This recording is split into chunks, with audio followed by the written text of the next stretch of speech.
Salut à tous, bienvenue dans cette nouvelle vidéo et bienvenue dans cette première vidéo de la chaîne au final. Donc ici on va parler de batterie, on va parler de musique en général. Donc n'hésitez pas d'ores et déjà à vous abonner pour ne rien manquer du contenu que je publierai régulièrement. Et quoi de mieux comme première vidéo qu'un sujet qui peut être un petit peu épineux parfois, les pots et l'accordage surtout. Donc moi personnellement, j'ai une Gretsch Catalina Club avec une config assez simple, grosse caisse de 22 par 14, Kessler 14 par 6.5, un tom rack en 12 par 8 et un floor en 16-16. J'ai encore les pots d'origine sur mes fûts et donc tout simplement dans cette vidéo je vais vous montrer quels pots j'ai choisi pour les remplacer, pourquoi j'ai choisi ces pots et puis on va les installer et faire un test très rapide. Voilà, une vidéo assez basique au final. Allez, je vous présente les pots que j'ai choisis. Alors personnellement je suis team Evans. Ouais, il y a on va dire deux grandes familles, il y a Remo, il y a Evans. Pour ma part, c'est Evans parce que je m'y retrouve mieux dans les gammes et parce que ça se rapproche plus du son que je cherche. Donc tout va être Evans sur tous les fûts, pot de frappe, pot de résonance et je vous montre ça tout de suite. On va commencer avec les toms. Donc qu'est-ce qui se cache là-dedans? C'est les deux mêmes pots de frappe et de résonance pour les deux tomes. Pour la peau de frappe, on est sur une hydraulique glace. Un choix peut-être un petit peu osé, même si je connais ces peaux et qu'elles sont pile poil dans ce que je recherche, mais ça j'en parlerai après. Et en résonance, on a une Genera Réseau. Voilà, une peau qui est dédiée à ça. Donc voilà, pour les tomes, ça va être ça. Hydraulique en frappe, Genera Réseau en réseau. Pour la Kessler, on va être pour la frappe sur une heavyweight. Voilà, j'aime beaucoup la heavyweight et elle correspond bien à mon style de jeu. Donc j'en ai déjà eu une par le passé et je reviens là-dessus sans aucun problème et surtout avec grande confiance. Pour la réseau, c'est une Snareside 500 claire.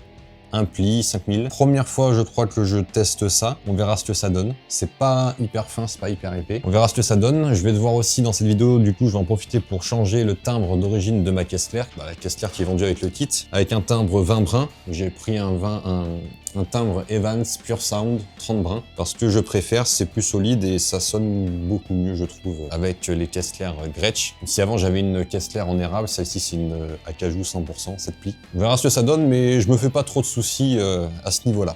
Et enfin, pour la grosse caisse, c'est un pack que j'ai choisi, donc EMAD 2, que j'utiliserai avec l'anneau atténuateur de 40 mm.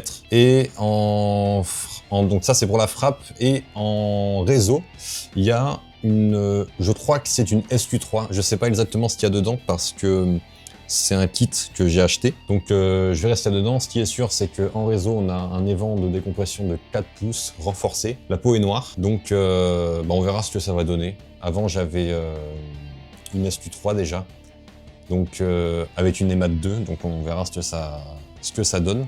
Alors pourquoi j'ai choisi ce set de peaux? Pourquoi j'ai choisi ça? Je joue dans un groupe qui s'appelle Broken 2. On est un groupe de rock qui explore à peu près tous les sous-genres de cette grande famille. On est un duo, donc il y avait besoin d'une batterie très présente qui a un fort impact. Donc vous avez compris, avec les pots que j'utilise, tout ce qui est harmonique, c'est fini. Voilà, c'est vraiment une config pour tuer les harmoniques, avoir beaucoup d'attaque et avoir un son très impactant, le plus impactant possible. En sachant que pour la grosse caisse, je vais utiliser aussi un patch, évidemment, avec une batte AccuStrike de chez Tama, donc avec une tête en plastique assez souple, mais qui va renforcer encore plus l'impact et l'attaque. C'est la raison pour laquelle j'ai pris ces pots, parce que je sais que c'est des pots qui sont déjà solides, qui tiennent bien, qui sont faciles à accorder, parce que moi j'ai pas envie de me prendre la tête avec des accordages ultra précis, et c'est pour ça que je fais confiance à Evans et aux pots que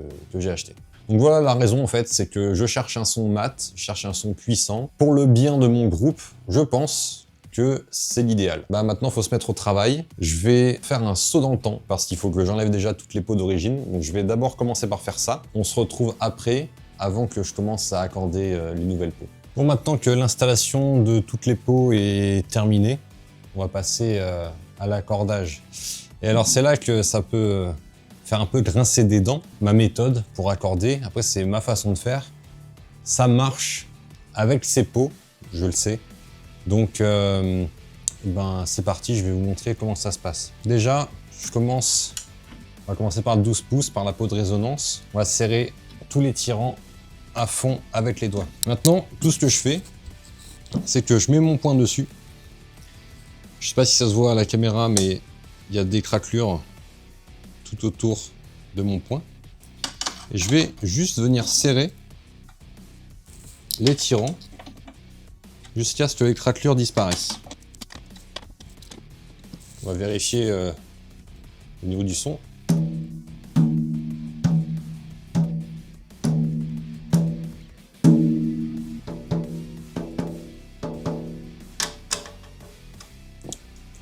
Là, on est pas mal. Et maintenant, on va faire pareil sur la frappe. Alors, vous voyez, je fais même pas attention de serrer en étoile, juste comme ça déjà.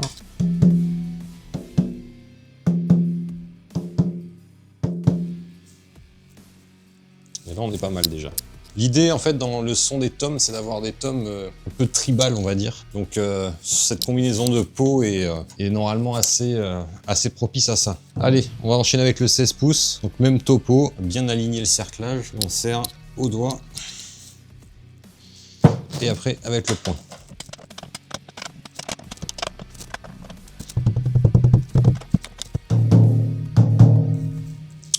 Ok. Et la frappe.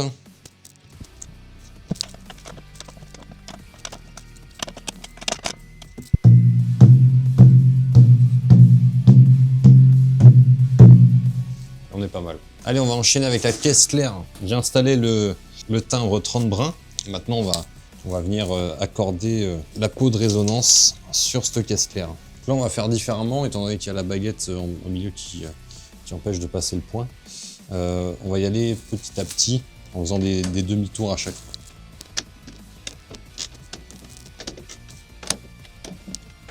Cette peau de résonance sur la caisse claire, je l'aime assez tendue, donc je pense qu'on va y aller d'un demi-tour de plus.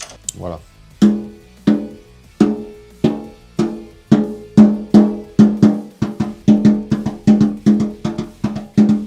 Bon, bah on est pas mal. Après, bien sûr, il y aura des ajustements, hein, après quelques minutes, quelques heures de jeu. Maintenant, peau de frappe. La peau de frappe, je l'aime plutôt en medium high, ou high plutôt. On va déjà enlever les craquelures, et puis après, on verra ce que ça dit.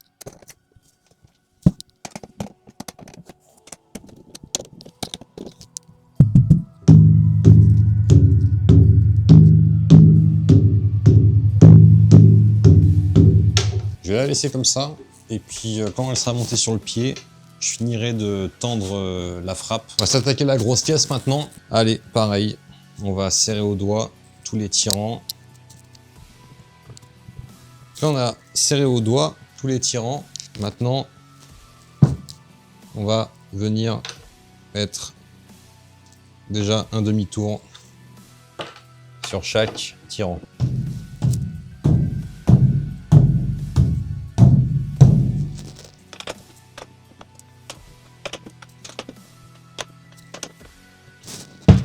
Voilà, là on a déjà un son qui est bien mat. J'ajoute le patch une fois que la grosse caisse sera en place.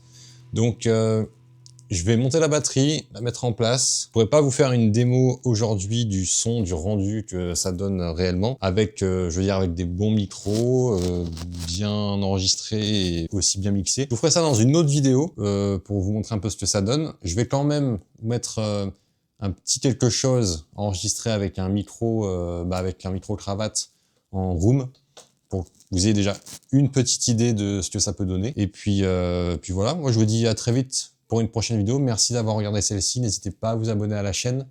On se retrouve dans 2 semaines pour une prochaine. Ciao tout le monde.